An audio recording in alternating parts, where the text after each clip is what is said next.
I like that version better. See?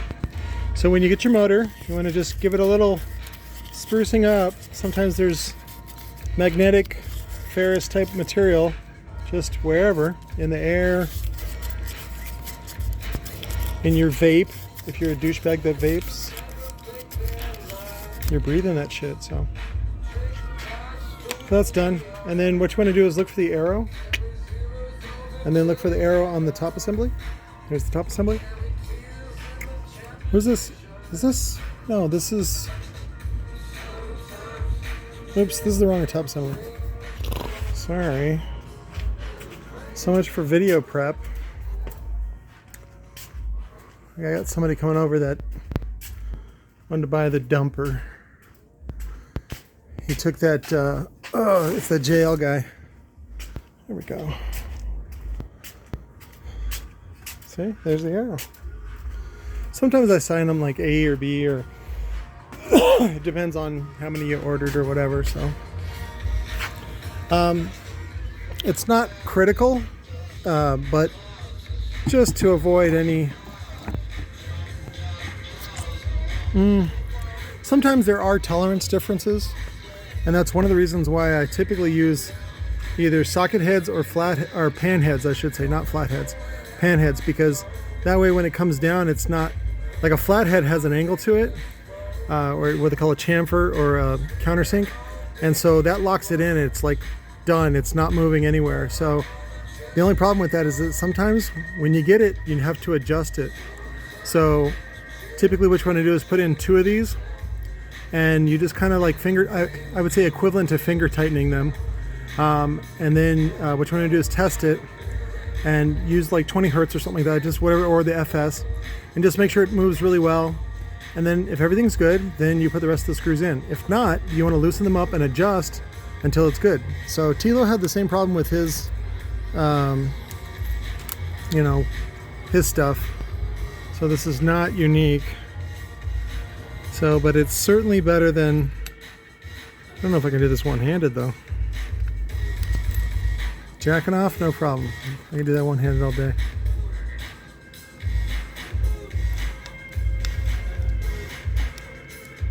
There we go, see? And then you can just kind of feel around for it, and then you just... using my scissor fingers. So the wife gets mad at me that I go like this. I go, see, scissors, like that. I go, that because that's how scissors really work. And she goes, no, scissors are like this. I'm like, no, not in my world. The scissors are like this. Ba ba ba ba ba ba ba. See? Ba ba ba ba ba ba ba ba ba.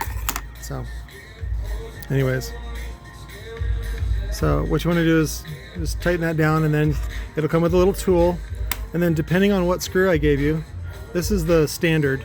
That I give the standard, so which is a M5 ball head from Bonhaus, and right now these are a little rare right now, I think because of the COVID, so I'm going to try to order some more, probably a box of 100 from Bonhaus directly.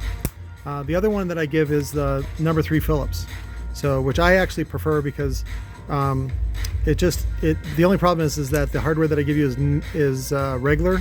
This is stainless, and so sometimes people have a little bit of difficulty with the regular hardware, and then the regular hardware will stick to the pole or even here or whatever.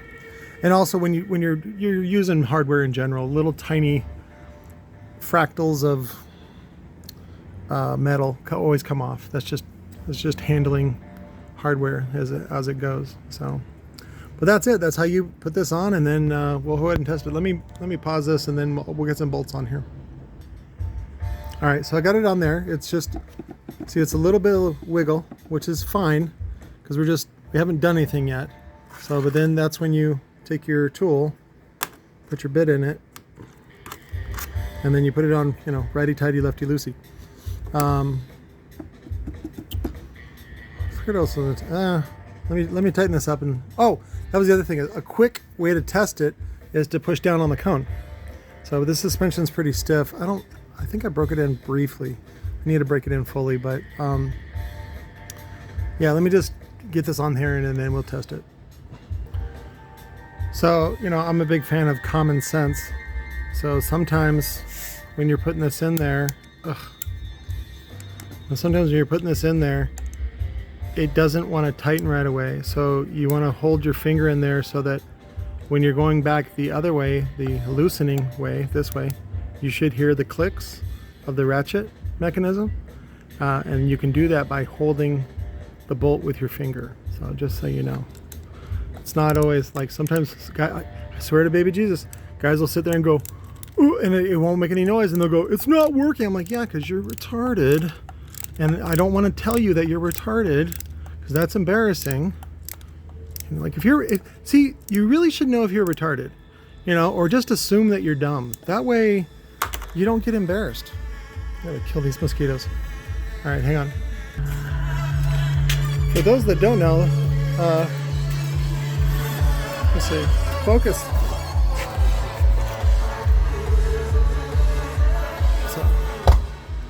Born Gold, which I think his name is Cecil. I got to see him at Grimes played here at the Rhythm Room a couple years back, and I was really excited to see her. And these guys, a bit on the fruit cup side, but then they started jamming, and I was like, "Fuck yeah, this is rad!" So I bought his album. That was back under the Born Gold project, which I think was him and two other dudes. There's a lot of really good tracks on that, and I put some tracks in the screenplay from that album. So, but here is the woofer all assembled. We'll see if it makes noise for rubbing. So I got it. It's drawing a little bit of current. So what happens is when you get to that FS, see, it'll back off. See, high, and then near the FS. That's, you know, the FS is it'll back off. So, and it's right above the 30s.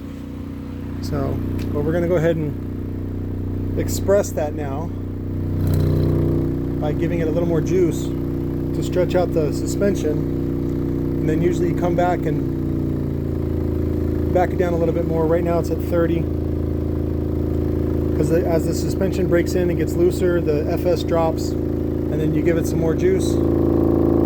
Where it starts making that's a clipping noise. That's the suspension getting to the end, or the amplifier sending a shitty square wave. So there you go. Sometimes I go balls to the walls too, and just see, that's an old glory hole saying, balls to the walls, because you're sticking your dick in a hole in the wall. Get it? Balls to the wall. So anyways, sometimes I'll just go balls to the walls and just kind of get it hot and start to smell it. Heavy clipping, again, just to abuse it before I give it to somebody else, to make sure that it can survive some abuse, but not lots of abuse.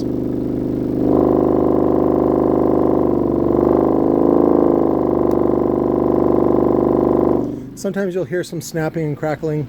That's the spider, the short strings breaking. And that is literally what it means when you break it in. So this one's pretty broken, and then now I'm going to go ahead and get the TSPs on it and show those to you guys here in a second, to show that the TSPs really don't change a lot as far as the magnet structure goes. But typically, the more powerful the magnet, the smaller the VAS it shrinks. There's two ways to shrink the VAS. One is with a stronger magnet. The other is with a tighter suspension. The problem with using a tighter suspension is that it raises the FS. You know, like when you take a rubber band and you pull it tighter and you're plucking on it, or a guitar string, you pluck it, it's too tight. So you want to loosen it up so that it plays lower. That's what this is. The looser the suspension, the more easily it plays. But you also sacrifice power handling. So there's always a balance between what you want. And that's why for speaker building, you should really shoot, I should say, loudspeaker engineering, because speaker building is a little different. It's like making the box and all that kind of stuff. So. But doing what I do, I should say that. Doing what I do here, what you really want to aim for is about 30 hertz. That's about the good magical peak, because then even when you tune it to like a little bit higher than the FS, which is 35, you get a magic bump in response, which is what everybody loves. And that's typically where a modern day bass boost will be at. Old-timey ones like from Rockford and PPI would put it at 45, which is true for shittier speakers. Today's speakers, loudspeakers, can play down to the 30s, even the 20s. Lots of excursion, lots of power, stuff they didn't have back in the 90s, so, and early 2000s. but thank baby Jesus for Thiele-Stampler. So I'm going to go ahead and pause this and then put it over on the test bench or test station so we can get the TSPs. All right, so we got the jumper on here. What you want to do is make sure that I think I've done a video on this before. You want to make sure that the back is not locked. Make sure that if you have a boot, sometimes we have boots on here to protect the backs. Make sure that's removed. You don't need to worry about that if there's no cap, because the air will vent out the front. So, but in this case, it's already finished and done, so we'll do that. And then you just click on the measure free air. See? This one. So you hear that sweep? That was the sweep. So, and those are the initial. And you always want to wire in series because that gives you the most BL. That's the maximum awesomeness that it's going to provide. So, but now we got to put on the mass. This one, which is all the way up to 853.9 grams. And then the diameter, I put at 13.5, which is standard for a 15. And then I'll test that and get the TSPs. I can't do it with one hand, so let me pause it.